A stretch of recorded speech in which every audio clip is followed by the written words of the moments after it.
Seorang wanita ditemukan tewas di sebuah kos-kosan bekas bangunan hotel di Kecamatan Siantar Utara, Kota Pematang Siantar, Sabtu, 21 Juni 2025. Korban yang bernama Juliana Lumbantoruan alias Maya ini diduga telah meninggal beberapa hari sebelum jasadnya ditemukan.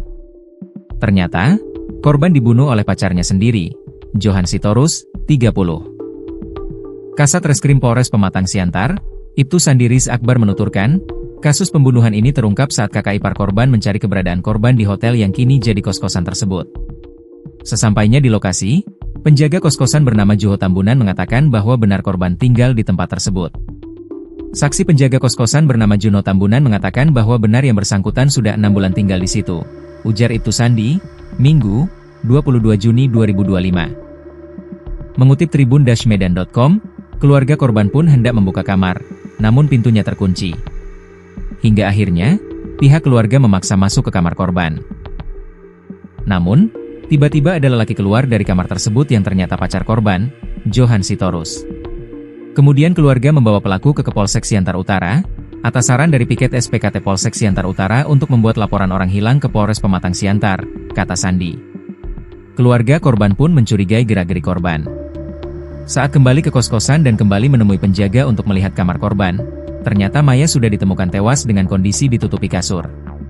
Keluarga kembali ke Polsek Siantar Utara dan memberitahukan kepada personel Polsek bahwa telah menemukan korban berada di kamar tersebut dan telah meninggal dunia, kata Sandi.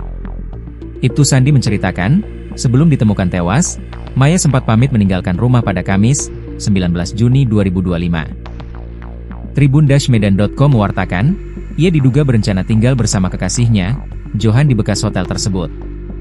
Namun, karena pelaku cemburu setelah melihat chat di ponsel korban, akhirnya ia membunuh pacarnya sendiri pakai obeng.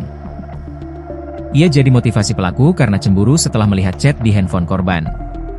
Pelaku membunuh dengan menikam korban dengan obeng, kata Sandi. Obeng tersebut menikam di bagian leher korban hingga korban seketika tewas bersimbah darah. Jadi korban dan pelaku pacaran sekitar 7 tahun, kata Sandi. Sandi juga meluruskan narasi yang menyebutkan korban dibunuh saat tengah hamil. Tidak benar korban dalam keadaan hamil. Foto korban yang beredar dengan perut besar itu adalah dari hasil pemeriksaan dokter akibat dari penumpukan gas dalam proses pembusukan mayat, sambung Sandi, dikutip dari tribun-medan.com. Ia menuturkan, pelaku melancarkan aksinya secara sadar tanpa terpengaruh obat-obatan terlarang. Pelaku juga tidak terpengaruh narkoba. Pembunuhan dilakukan dengan kondisi sadar, kata Sandi. Saat membunuh korban, tersangka sempat meminta maaf.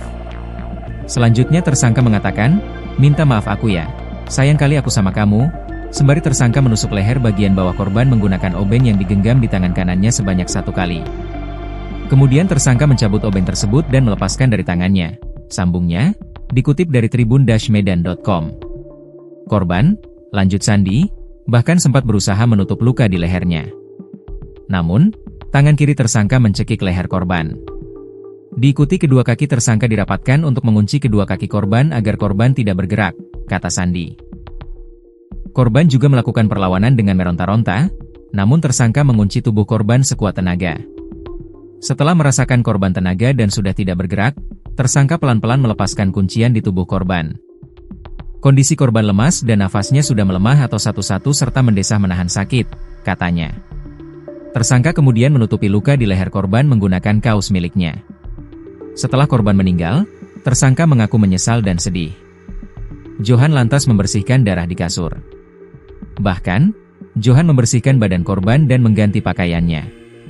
Atas perbuatannya tersebut, JS terancam penjara paling lama 15 tahun. Tersangka JS sudah ditahan di Polres Pematang Siantar ini dengan sangkaan menghilangkan jiwa orang lain, sebagaimana dimaksud dalam 338 KUH Pidana, pungkas Ibtu Sandi.